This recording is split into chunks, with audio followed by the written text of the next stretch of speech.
What's up, everyone? How you doing? Welcome to another episode of Coffee with Colin. My name is Colin Egglesfield, coming at you from downtown Chicago, Illinois, 40,000 megawatts from my living room.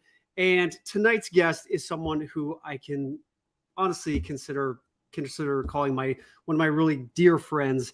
She is, I like to refer to her as my sister from another mother because we are very similar in the way that we view things, and she's a very talented actress. I've had the privilege of working with her on the client list, and she's doing a lot of amazing things outside of acting, and that's why I wanted to have her come on the show today to talk to you about all the cool things that she's been up to, how she's adapted and pivoted during COVID. She just finished directing a film that premiered on Lifetime that my friend Ryan Cheverini was in, called Switched at Birth. And we're going to be talking to her about how she got started with acting and what she's doing now in terms of leveling up her career, because it's not enough to just get to a place in our lives and just say, okay, that's it.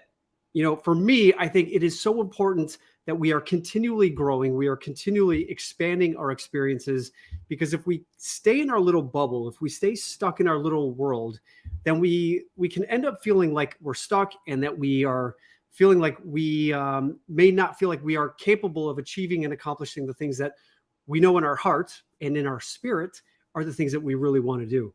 And this is the conflict that I experienced when I first started acting. I loved acting, and I still do. I still love acting, and I'm still acting, and just had my movie come out called A Christmas Witness. Hopefully you guys were able to watch that. That came out a couple weeks ago. It's going to be airing again on Christmas Eve on the Ion channel. But when I first started acting, as much as I loved acting, and it was something that I know spoke to my soul, and it was something that really inspired me and lit me up, my mind and my thoughts were preventing me from going into my auditions and allowing me to go in and do my best work. So there's things that happen in our lives where we want to go out there and do amazing things in life. We want to have a great career. We want to have a great relationship. We want to make the best of our life. And then what happens is, because of our limiting beliefs and some of the things that we grew up with, we take all of that stuff with us, and it can get in the way of us pursuing and accomplishing our dreams and our goals. So I've been on this mission to just discover and to do some insightful and deep work to get at the heart of what stops us in life and what motivates us as human beings to go out there and achieve and fulfill on the things that matter most to us. And a lot of the things that I've discovered are simple principles, but because we're not maybe aware of them, or because we just didn't grow up with them, we're not aware of them. We don't know they exist. And that's why I created this show, to bring on people like my next guest to share with you their insights and their wisdom on how to accomplish and fulfill on the things that matter most to us in our life.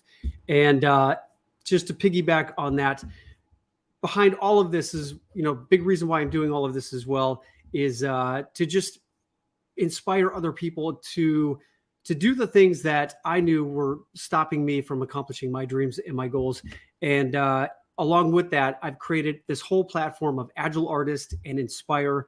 And I am starting my next Inspire course at the beginning of the year. I'm going to tell you more about that after the show.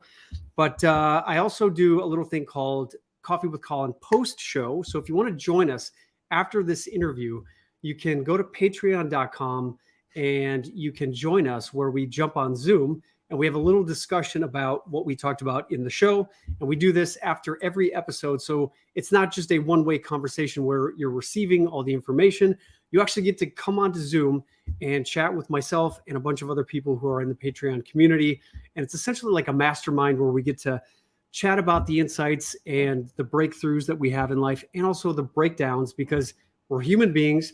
We all face challenges in our lives. And if we are pursuing our dreams and our goals, we are going to get confronted. That is just how this works. And this whole platform is to help us keep going and keep moving forward and keep learning how to overcome those challenges in our lives that stand in the way between us and our dreams. So without further ado, I'm going to have my guest come on here, and I just want to give her a little introduction because she's done amazing work. She's incredibly inspiring, And again, I had the amazing privilege of working with her on the client list. She played Miss Taylor Breckhalder. I think that's how you pronounce her last name. But she started out on One Life to Live. She had a long stint on Law and Order, which you probably will recognize her from. She's been on Jane the Virgin, NCIS, Hawaii Five-0. And again, I just wanted to, as I mentioned earlier, she just directed her first movie called Switched at Birth, which you can watch on Lifetime. So without further ado, ladies and gentlemen, please bring to the stage Miss Elisabeth Rohm. Hi. I mean, I need to take you with me everywhere because there's so much love between us. It's the perfect platform and introduction. Yes. Well, thank you so much for being here. I know, you could be doing a ton of other things. I know you had a busy day pitching projects and stuff. So I appreciate you taking the time to come on here and having this conversation. God. No, listening to you talk to everybody, it reminds me how like-minded we are, and we've talked a lot about, mind, body, spirit, and how we approach everything in life sort of through the same lexicon, because we want to make the most out of this life. And we have a very similar philosophy. We're committed to very similar things, real deep conversation and helping others. And you've continued to do that for so long. I'm always inspired by you too. So anyway, I'm happy to be here. Well, thanks, Elisabeth. And I would say I've been doing all this kind of stuff for the past 3 years. I felt like, and what I talk about is over my journey of pursuing an acting career and getting to where I wanted to go, I kind of felt like in a lot of ways I was hiding behind my characters. I was hiding behind my agents and my managers and just listening to what I thought that was necessary, that what was expected of me in Hollywood. And a lot of my personality, my individuality, I felt I kept it buried for fear of wanting to fit in and wanting to fit into like what it meant to be an actor in Hollywood. And I just was like, I didn't really necessarily feel like I had the confidence to be Colin out there in Hollywood. And that's one of the reasons why over the past 3 years, I really started to take a more introspective look at what I wanted my life to be and how I could show up more of myself in my TV shows and my movies, where I wasn't necessarily worrying about pleasing my agents or my managers or making sure that I was doing the scene the right way. And sometimes what I've recognized is that you've got to take a step backwards in order to move forward in your life. Have you ever discovered that or realized that in your life where taking a step has helped? Yeah, I think by nature as artists, we want to tell our story. We want to use our life experiences as our Encyclopedia Britannica, so to speak, that we dip into our pain, our childhood traumas, our illnesses, are the things that we've gone through. These are the things that we tap into. So I've always had this philosophy that when shit is really hitting the fan in my life, I'm like, oh, my work is going to be very good this year. I think I had the perspective to know that, right? Because that's how we access emotional scenes, is through our soul and our heart. But life is full of great pretenders. And I think a little bit of what you're referring to is trying to really tap into our authenticity as human beings so that our work becomes extraordinary and not just good. And not just sort of hitting, doing our tap dance, but really being inspired in our work and surprising ourselves because we're not trying to fit into somebody else's idea. And so where does that freedom lie? And how do we give ourselves permission to be real? Generally, I think it comes through getting our asses kicked in life and getting knocked down, maybe not having things work out. But to me, that's the hardest work of all, is how do you not take the disappointments in life, the failures, the financial disrepair moments, all the things you go through that are horrible and could truly make you doubt your own self-worth, and actually maintain self-respect, self-worth, and see it as a dance with yourself as to how to become even more full of self-love and self-respect in how you pivot and move through your darkest times. Because the one thing we know is we're going to have them. We're going to lose people. We're going to go through difficulty. I learned from Dick Wolf once, who is the creator of Law and Order. He said to me, his philosophy in life was next. And I thought, well, that's very simplified, but I think he really is like that. He's the kind of person who, delights in the mystery of life, is fearless about taking risks, doesn't take failure personally. In fact, enjoys the game of life. Warren Buffett, in the documentary about his life, he talks about enjoying the game, enjoying the work for work's sake. But that's tricky, right? Because we have to visualize our dream, but we can't be too caught up in the result of the dream. So again, I think the greatest achievement in life is mental health.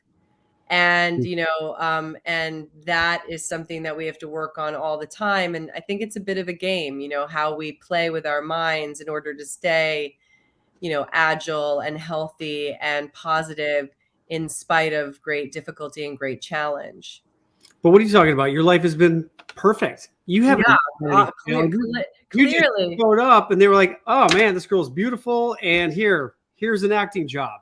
That's exactly what happened. Well, first of all, I mean, you have to be crazy and fearless, I think, a little bit to go after your dreams. But you need people like yourself out there telling everybody to hold on to their dreams and to not give up. I had great mentors. I was very lucky.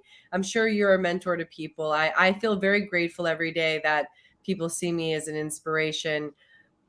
I take tremendous responsibility in thinking about others and wanting to inspire people to not give up. And, whether it's Coffee with Colin or the Respect Project, I think we've created platforms where we want to encourage people to know that whatever they're going through, they're not alone, and to not personalize it too much.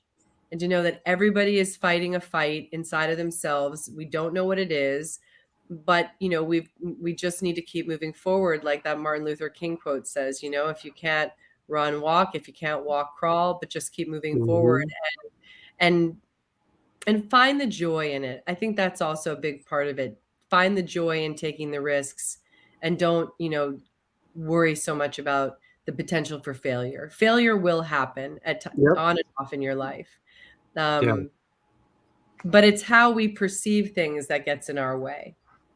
Exactly. And you brought up the Respect Project, which I do want to get to here in a little bit, but just want to kind of back up first, because I like to ask, what made you want to get into acting? Was it something that you knew at a very early age? Was something that you wanted to pursue professionally? And, how did it come to the point where you were like, all right, this is what I want to do. I know it's difficult, but I'm going to do it anyway.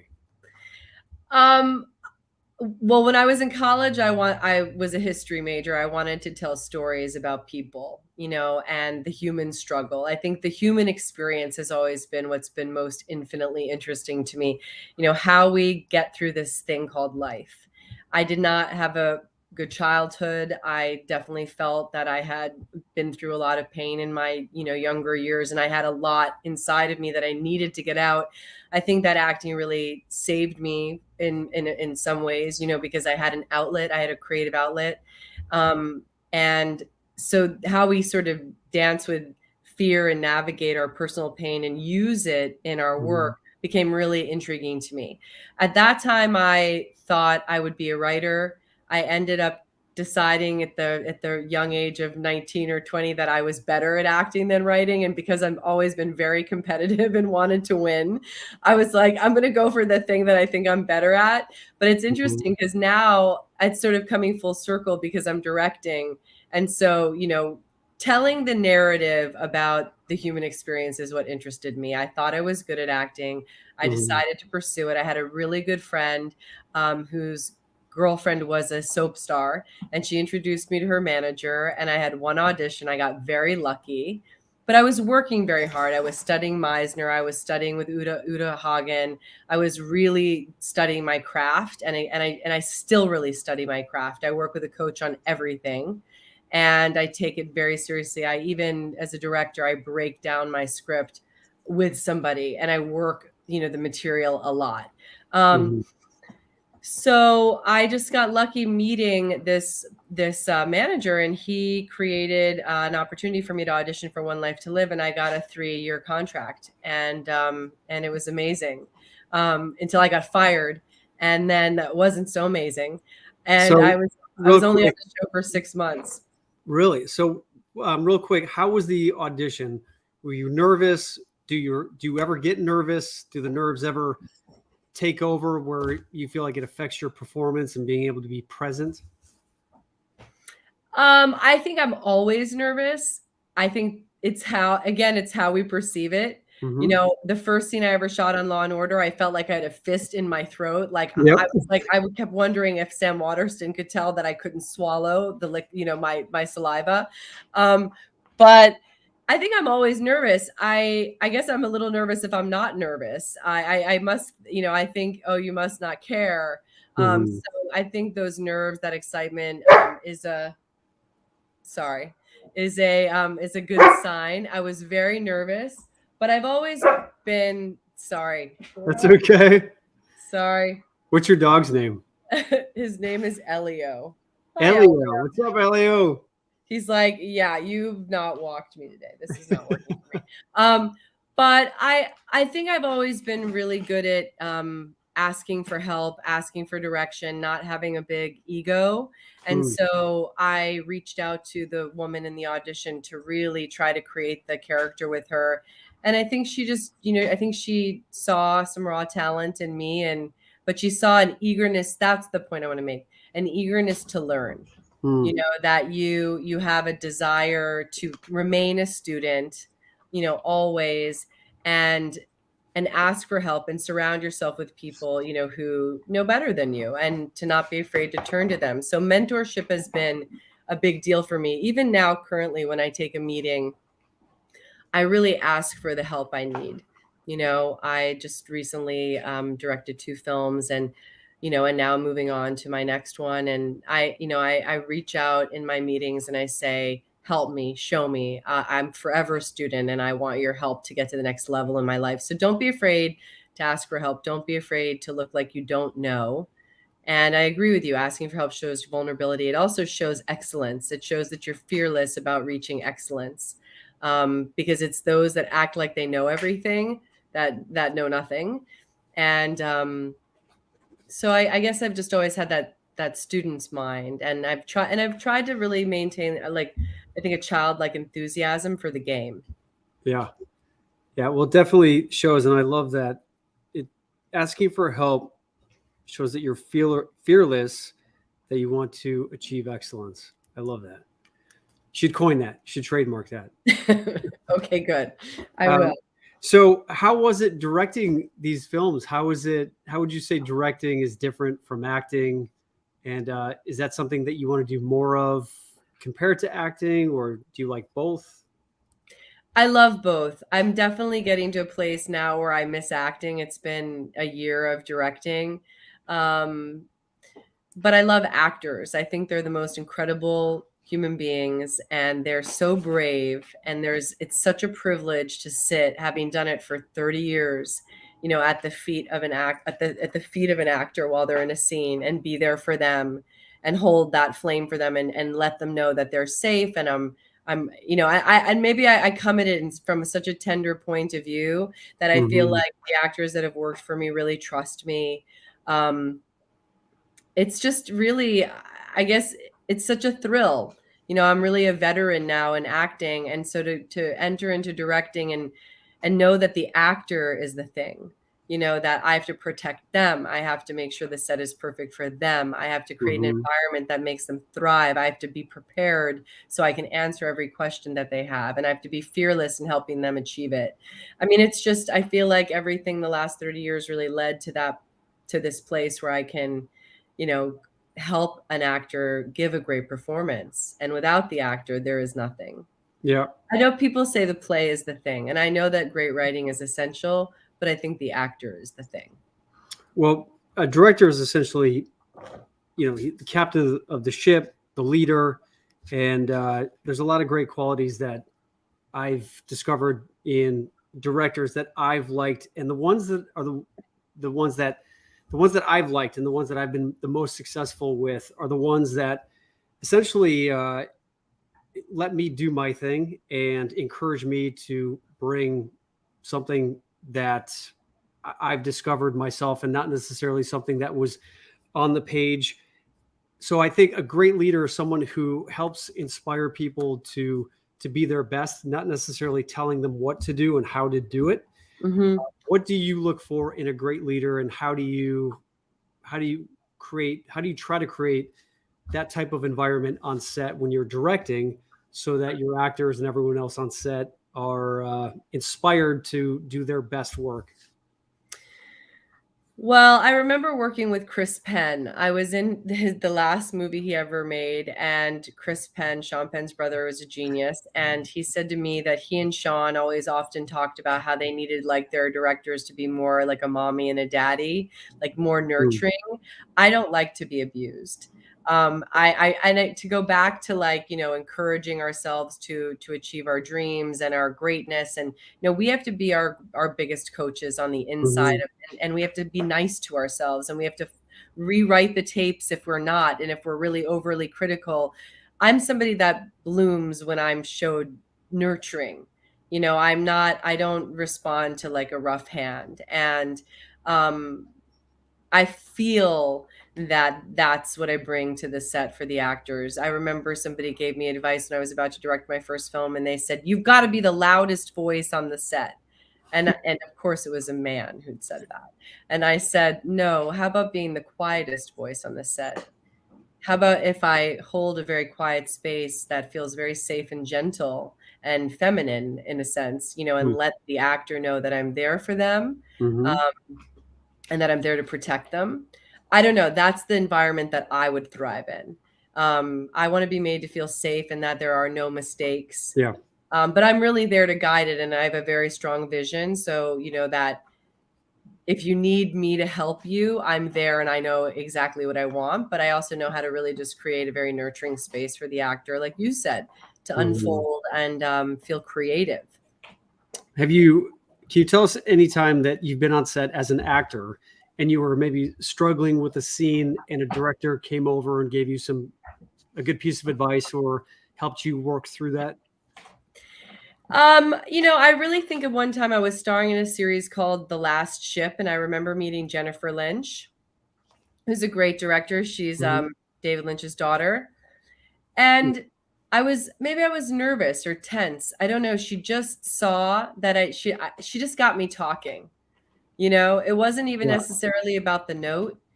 It was about softening me to be able to loosen up a little Mhm. bit to get the work going. You are very smart, Colin, and we're very deeply feeling people, but sometimes it's, we got to get out of our head, and just Yeah. free fall. Yeah. And I'm really grateful to David O. Russell also. I feel like, when we were doing the client list, which by the way, you were my favorite person when we did that, and our friendship grew there. Same here. And we would sit and we have these deep conversations, kind of like we're doing now off the side of the set. But you and I are very thoughtful people, and that's important, I think, to create a character or to craft nuance. But you have Mhm. to let it go and just free fall. And at the time that we were on the client list, I got American Hustle. And so for me to go back to the craft of acting, I would just say like physicalizing a character, having an accent, something that gets me out of my head, something that's very physical really helps me. And Yeah. I think playing Dolly Polito really, and Taylor Burkhalter, because she had an accent. I wasn't hiding behind those characters, but somehow because it was so like all consuming to have those physical traits for those characters, Yeah. I really was much more free. I do think very physically as an actor, like, you know, and I think about the nuance of how they speak and things like that. I think it kind of gets me out of my head a little bit. Yeah. My One of my acting teachers she would ask us to bring wardrobe to acting class, and she said, start with the shoes. In order to create a good character, just start with ask yourself, what shoes would this character wear? And when you start to work externally like that, it helped me, like you said, get out of my head, because I think you and I are very intellectual and we like to think and we like to ask questions. But I think in a lot of ways that had when I was first starting to act, and even now, I can overthink a character, or overthink a situation, and that's why I do like to do. I like to go to the gym. That's why I run marathons. That's why I try to do yoga. I try to create balance in my life so that I'm not constantly in my head and overanalyzing things. And what I always try to talk about, one of my acting teachers, that same acting teacher, her name was Jackie Siegel, when I first started studying acting in New York City, she was always talking about how communicating from your heart, from your heart center, instead of just from your words. And people will listen to you and resonate more with how you show up and what energy you bring to the scene than they will with the words that are on the page. And it's such great advice. And I started to realize, like, I should start practicing this outside of my acting class. And as I started to bring a lot of the stuff that I was learning in my acting class with regards to active listening and to bringing the energy of the character and the communication rather than just saying what's on the page, I started to realize that people started to I started to be able to connect with people easier. And the more that I was just focusing on less about what I was saying and how to say it, it was more so like, how can I show up for this person, being fully present? A lot of the times I think we're so thinking about the future and the past that we're not present most of the time, especially with these things. I mean, all day long, it's like, okay, where do I have to be? Where do I have to go? And the messages and the emails. And that's why I think it's so important for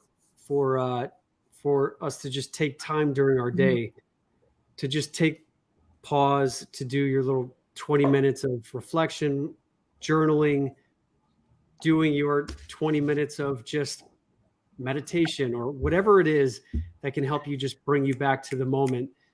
Is there stuff that you do that you can share with us that helps you reconnect and reground yourself when everything is kind of all over the place? Well, I want to sort of reflect a little bit on what you said about deep listening and being interested in each other, because that was a really big turning point for me too. For those that are here that are actors, the words, know them so perfectly inside and out that you can throw them away so you can actually really listen and be there. I remember when I was on Law and Order and Sam Waterston had on his mirror in his dressing room, when the camera's on you, think about what he or she is doing. So in other words, stop thinking about yourself and actually start really thinking about what the other person is doing. And Meisner has always been a big focus for me. I studied Meisner at Carnegie Hall and I really loved it. I was doing it right before I got the soap opera. And I think that, your ability to be interested in others makes you infinitely more interesting. Yep. Directing is all about being interested in others. It's not about you anymore at all. You've got hundreds of people you're helping to achieve their best in order to achieve a vision you hope has an impact. And so it's not about you at all. And I think that doing the Respect Project, and really trying to lead thoughtful conversations really shifted me energetically as well, because I was thinking a lot less about myself because I was meeting and interviewing so many interesting people that it really like energetically shifted me. But that in essence is what you're doing when you're in a scene, is being interested in the other person and what you're trying to achieve. That's one thing I want to say is find other people interesting. Find life interesting. Get life all over you. Get messy. Don't try to hit your mark. David O. Russell didn't ask me to hit my mark. Some average, crappy show down at some point in my life asked me to hit my mark. a And for fearful those of you out there, you to hit just your mark. when we say mark, it's that little X on the floor where, as the actor during the rehearsal, we'll say, "Okay, Elizabeth, you're going to walk in and land right here, and Colin, you're going to walk in and land right here," and then the whoever it is, gaffer, ADs, whatever, they'll put the X down on the floor, and you can tell, like, when you're first starting to act, and I would do this too, you walk into a scene, you'll sometimes see people looking down as they walk into a scene so that they're landing on their mark. And this is exactly what you're saying. And it's important because the camera needs to know, because the focus puller needs to know, and rehearsals are so important.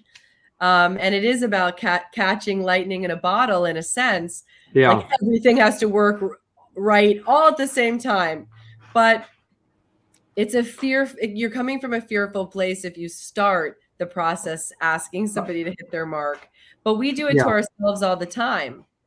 You and I both know that life, there are no guarantees. If there are no guarantees and you don't know if you're going to be here tomorrow, then you have to live fully. And I think part of living fully is being interested in other people. Because, by the way, it's very narcissistic to think you're the only one suffering. I'm going through some difficult times right now, but I know everybody else is as well. And I think it's important to recognize that, because one, it helps you recognize that you're not a failure. It's really yourself that gets in your own way. So it's how you look at the difficulty in your life. So you asked, what do I do? I'm very much a manifester. Like, I sit, I write my intention down. I've done it since I was in college. I write my 6-month plans. I read it back. I'm very intentional. I'm exactly like you, a lot with affirmations. I grew up with a mom who was a hippie and did love relationships training and had a guru and was, a seeker. And so I think that's a big part of my foundation, is really being intentional. Because I believe in infinite possibilities. There's infinite amounts of money out there. There's infinite possibilities. Why them and not you? And I think the answer is that it comes down to how they see it versus how you see it. Yep.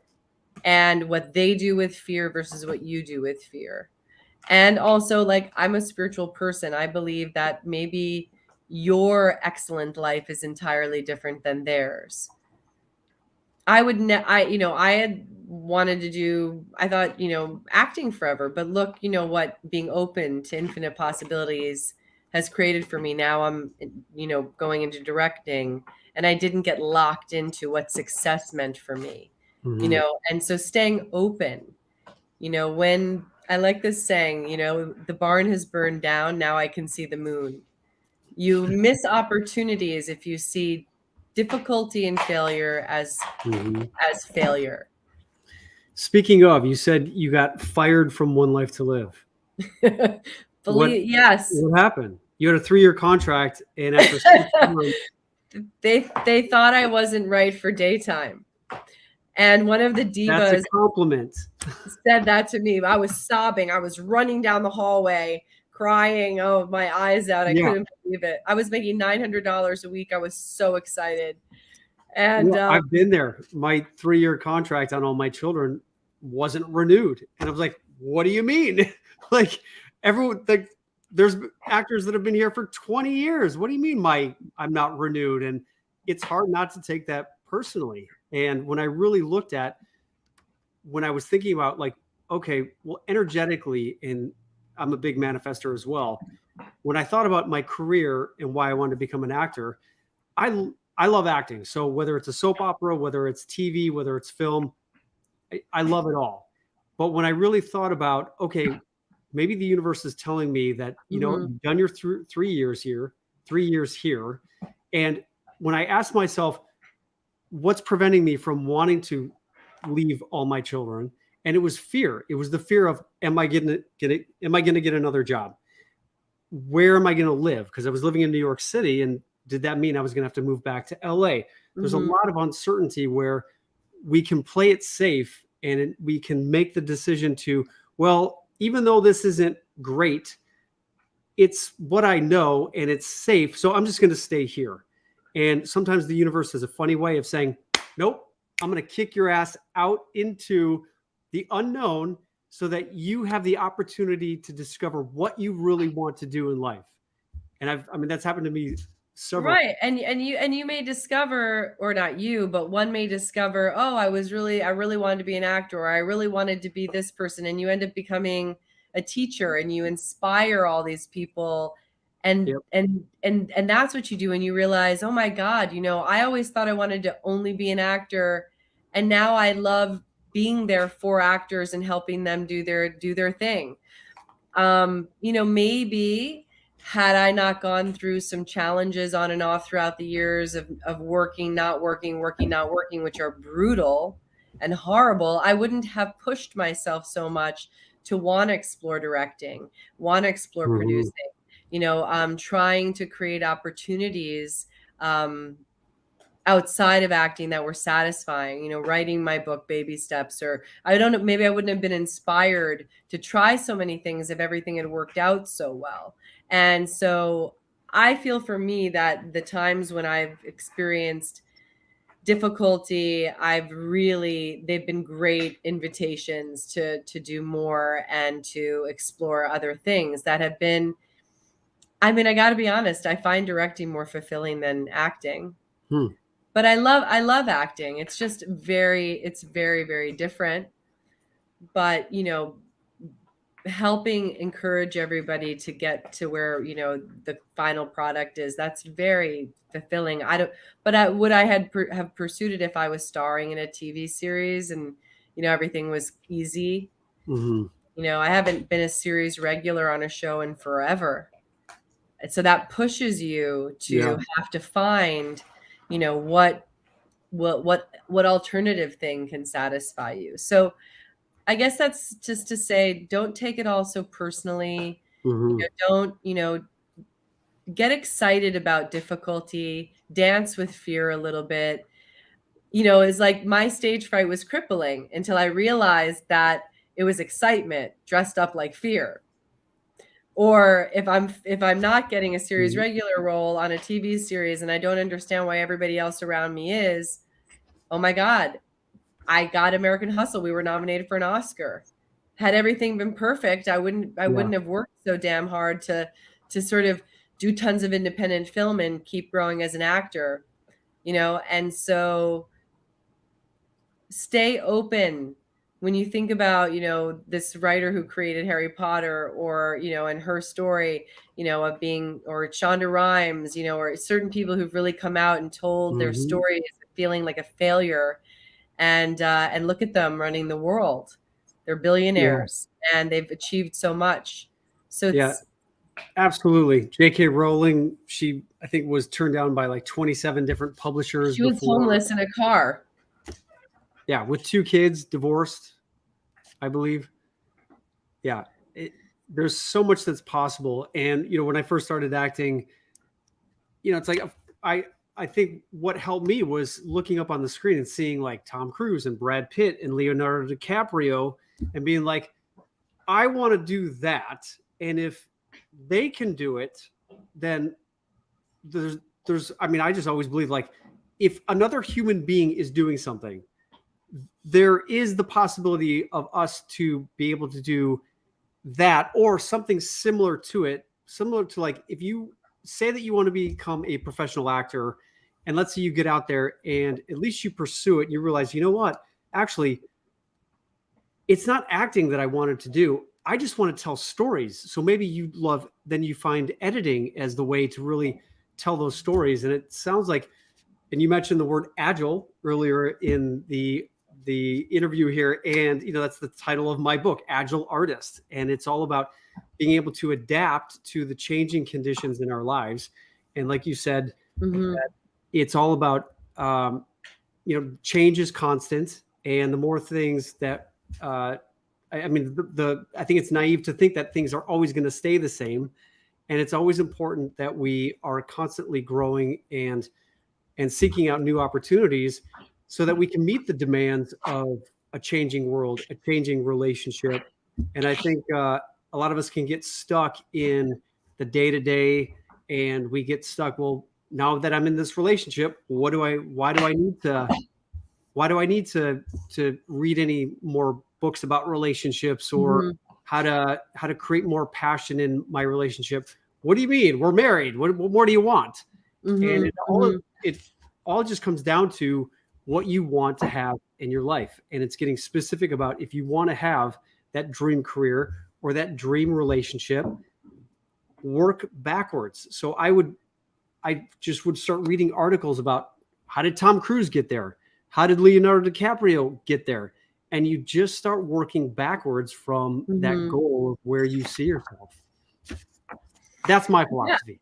Yeah. I mean, and you know, and sort of remain, you know, agile in your own mind. You know, I like this Picasso quote. You know, it took me my whole life to paint like a child. Like, we take things so to heart, and we take things so hard, and you know, we become our own worst enemy.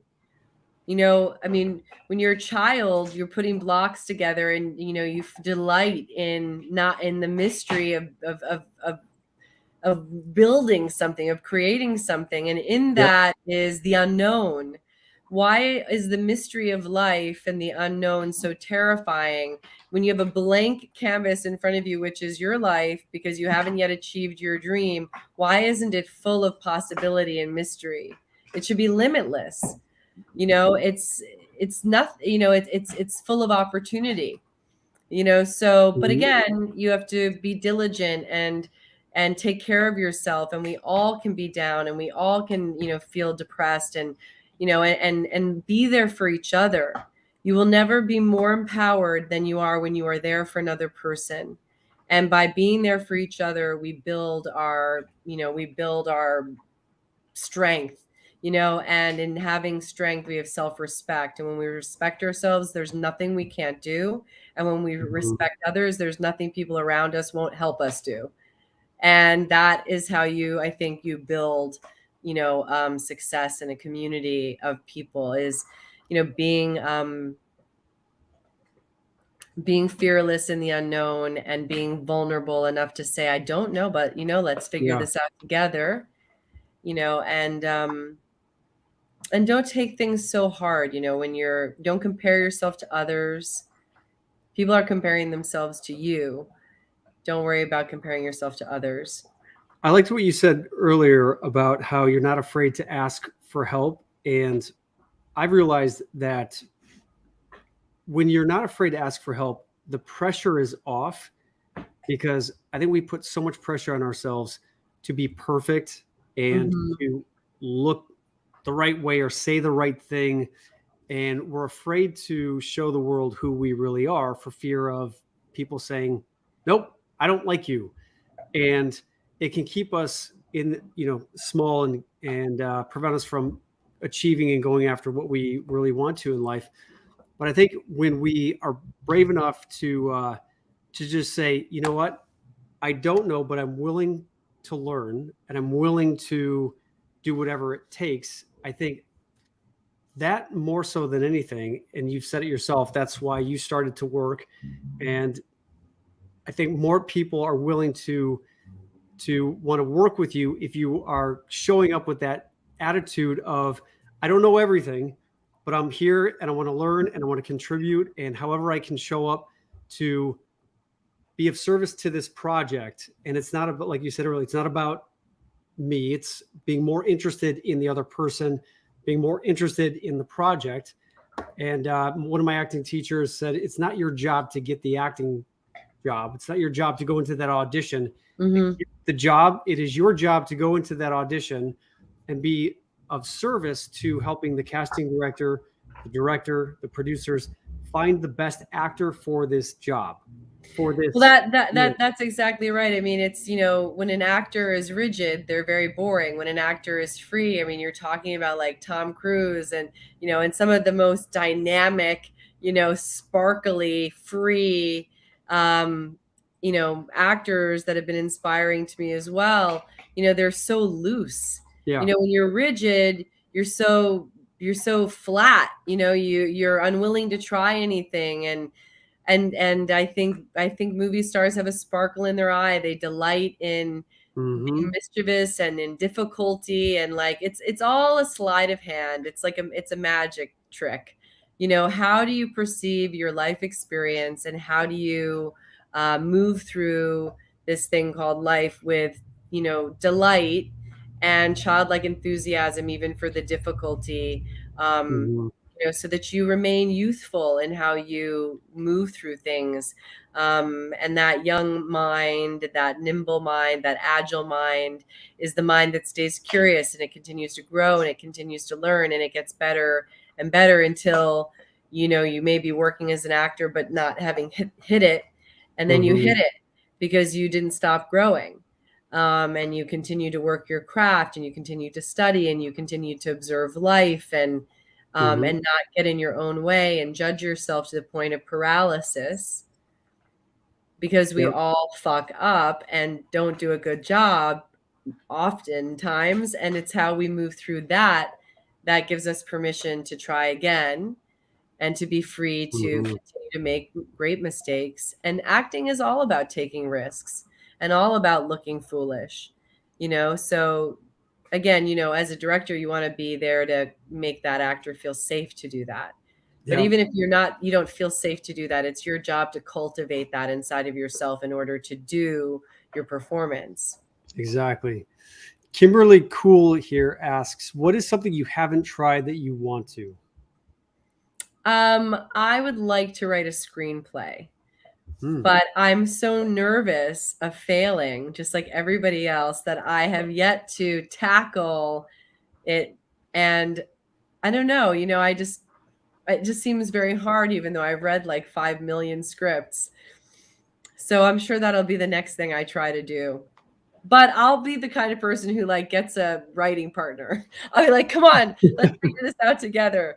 I am always about doing things together and figuring things out together, and Yeah. teamwork, collaboration. And Yeah. so I that's think it's something important to know your strengths and your weaknesses, because there's no way that we can all, one person can be good at everything.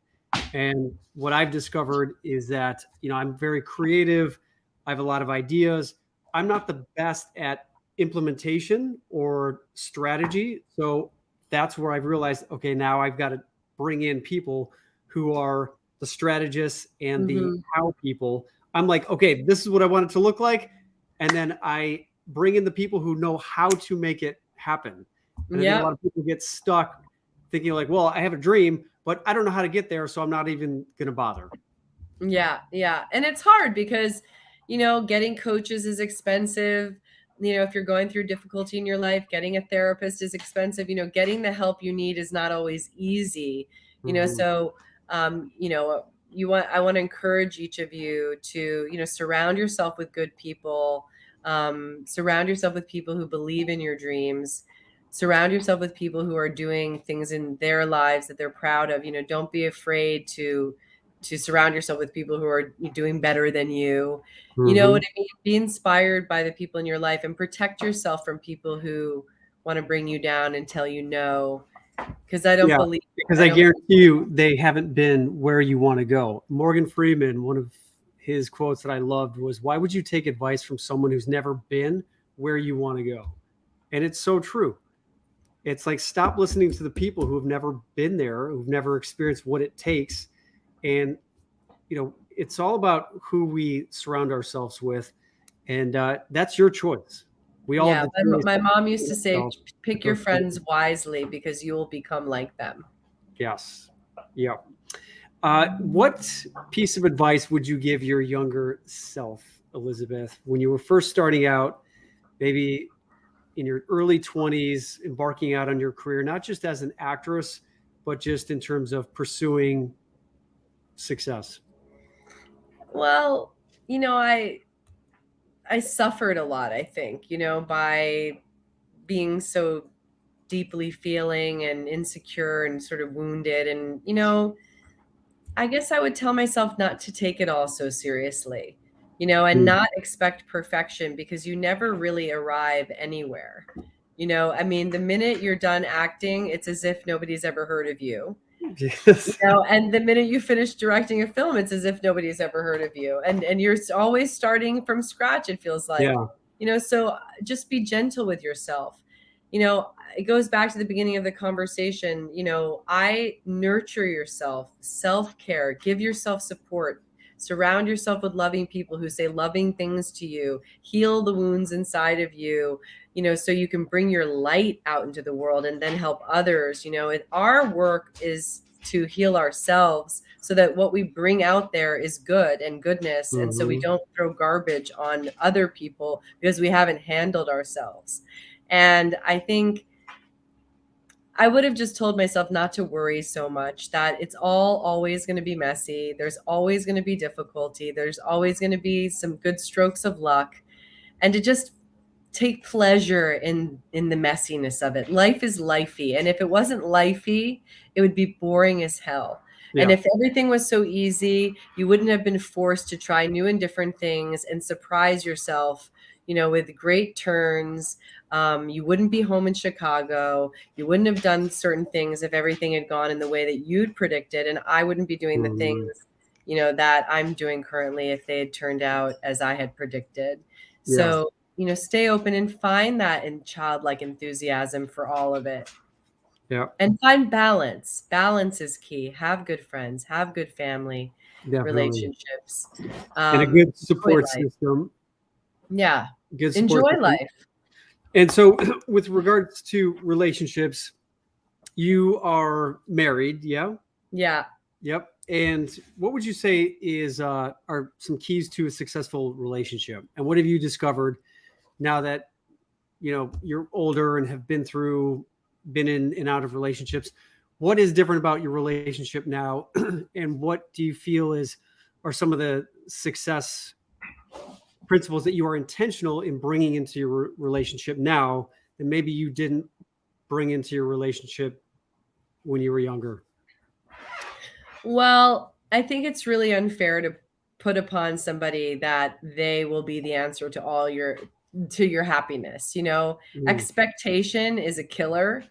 It's sort of like expecting a movie to suddenly make you whatever content, and I think not having expectations of Peter to fulfill every aspect of myself, to have balance, to have fulfillment through my friendships that bring so much joy and happiness to me. I think commitment, choosing and sticking with it. You can only achieve greatness if you never give up. And I think that your level of commitment has to be unwavering. And I think if you get married, you need to feel, you're never going to give up. And I knew I was never going to give up at storytelling. It's just I've come at it from different angles. But it has to mean something to you, right? It has to have value. And the reason I love storytelling is because I believe that our human experience and suffering and joy, is felt and experienced differently when we tell each other the truth about who we are and what we're going through. And on behalf of each other, we share who we are so that we all are connected. And that type of storytelling is what I think makes life worth living. Tennessee Williams said that his best friends were dead writers. But I think what he really meant to say is that, we love our storytellers because they make us feel not alone.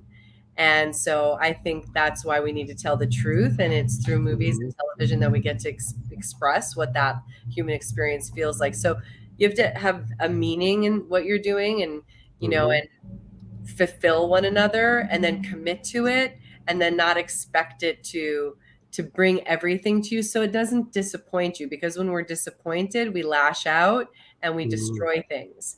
And so, I think if you can move gently through your relationship and appreciate it for the place it holds in your life, but not expect it to be everything to you, you run a better chance of it not disappointing you. And then protecting it and maintaining it. And words. Be very careful how you speak to people. Yeah, definitely. People who have said cruel things to me took me years to get over. And my mom Mhm. would always say to me, be careful with other people's hearts. Don't be reckless with people, and don't let people be reckless with you. So words are very powerful. Great advice. And in terms of, while we're on the topic of storytelling, as we wrap up here, what what's the story that you want to leave this world with? What legacy do you want to have left the world 100 years from now when you're gone? How do you want the world to have been a better place because you having been in it? I want to do exactly what you're doing right now, which is inspiring people to believe in infinite possibilities. And that's how existence continues to expand. And so hopefully you do well enough in your life that you can leave a lot behind, whether it's art or the ability to be philanthropic and make an impact, or just with your family, just with your nieces and your nephews and your cousins and your friends, that the way you move with them and the way you make them feel about themselves, that they feel that, you know, you've brought that into that light into their life. And that they tell you that, you know, one of these days they say, you know, you really impacted me and you made a difference. And so, you know, whether our life feels small or it's on the world stage or whatever, you know, we have value, each of us, and we have Mhm. work to do on behalf of each other. And I think that that's how, you know, how things become expansive, and how they, you know, become limitless. Last night I went to the Griffith Observatory, and it was so interesting to think about what inspired that building and that place, you know, which was the commitment from Griffith to inspire generations to come, you know. And I guess, you know, whether it's within your own family, Yeah, or, you know, within the, you know, world or so on, you know, inspire each other. Because I don't think there's anything more fulfilling than knowing that you actually lifted somebody up. I agree. That's why we're doing this, right? Totally. And just to reiterate, the Respect Project, for anyone out there who wants to get some more inspiration and to hear some great interviews from some amazing people that you've had on your Zoom calls and your podcasts and that sort of thing. If you want to tell us a little bit about the Respect Project and why you created it. Yeah, you know, I created it because I realized in my own mind, I still was, you know, struggled with suffering. And, you know, we all struggle with our own sort of myopic, narcissistic outlook on life. And I decided that I wanted to invite diverse people to talk about a myriad of topics in a thought forum kind of setting, to create a more respectful dialogue between us. I feel like when people come into this environment, they gain more self-respect, but they also gain more respect, you know, with other people, because we're not exactly all the same. We don't Mhm. all come from the same background. We are not the melting pot, you know, so to speak. We're entirely unique. And Martha Graham said it. If you don't go out there, guys, and pursue your art, your voice will be lost forever, because there is nobody else out there that's like you. You are unique. And so we have to, you know, learn to tolerate our differences in a respectful manner. And by doing that, I think we learn to respect ourselves more. So I invite people into a thought forum with diverse panelists to talk about essential topics of our time from a very respectful point of view. Man, I'm just going to have to rewatch this interview because you've had so many amazing quotes from so many incredible people.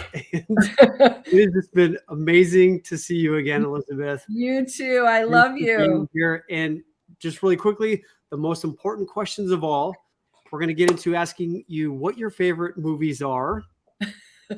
So, if you had a few minutes to think about it, what would you say is your favorite movie?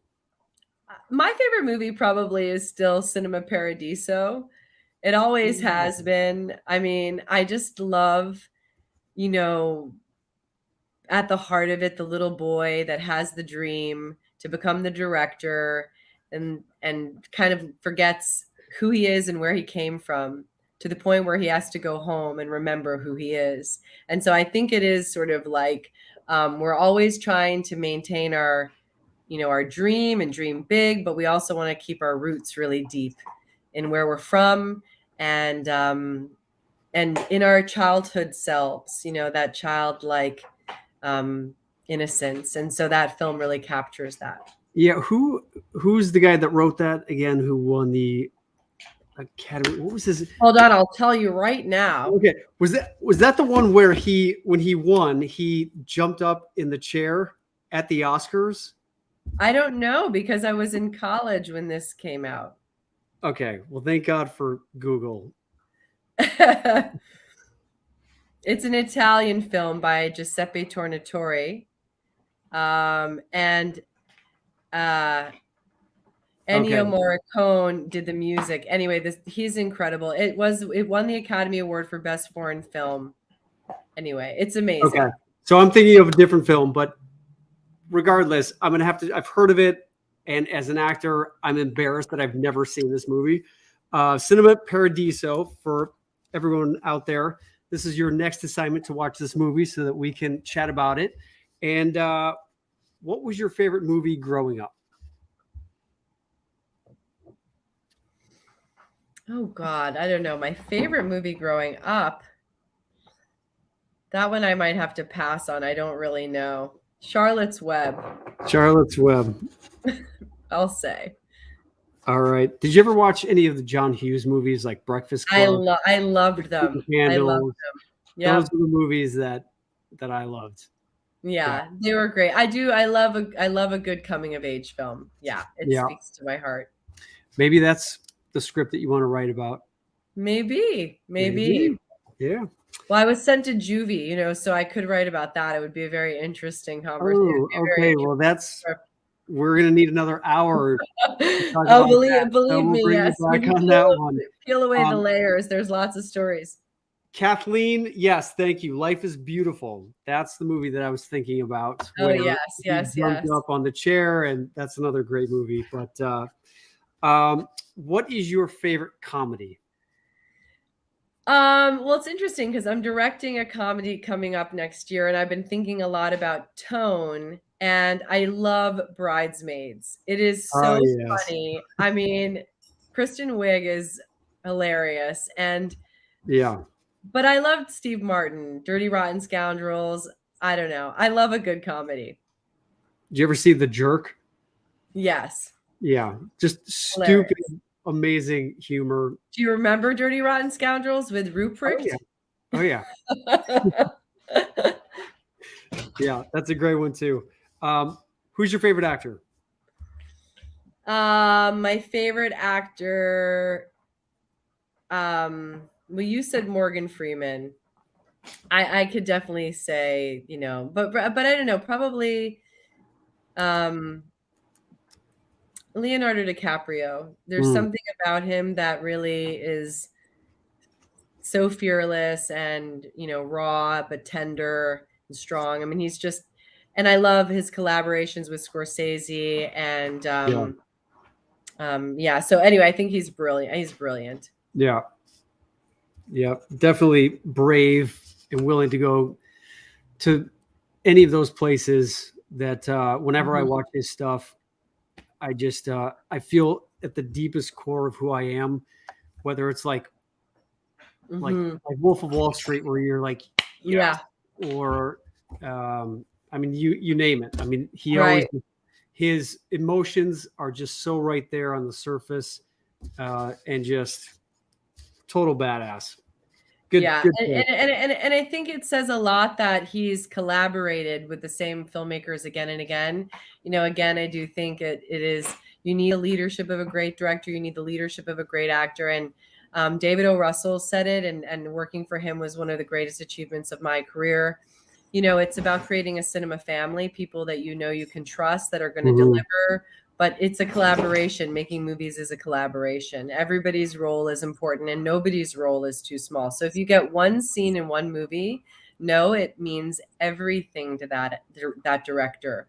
It's just as meaningful to them as the star of the movie. Yeah, there's no small parts, only small actors. And who is your favorite actress? Oh, I don't know. I mean, there's no favorites. I mean, who I really been loving lately. I'm loving the triple threats.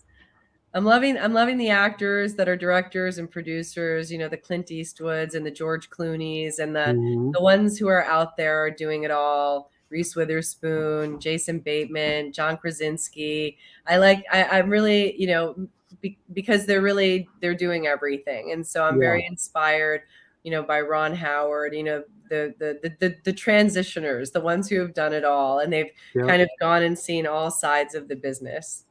Yep. Love it. Love it. Well, they are definitely inspirational and they raised the bar. And Elisabeth, you definitely raised the bar and are inspiring in everything that you do. And thank you again so much for being here, for your time, for your generosity, and for giving so much of you in everything that you do. And I can't wait for the opportunity to work with you again. Oh my God, are you kidding? I'm sitting here the whole time thinking about what it's going to be, and I feel the same way. I love you. Thank you for this time. It was really nice to reflect together. And for those of you who are with us, just, keep believing in yourself and keep putting good things out in the world. You'll get it right back. I believe in every single one of you. Awesome. Thanks, Elisabeth. Have a great rest of your night. Good night, you guys. Okay.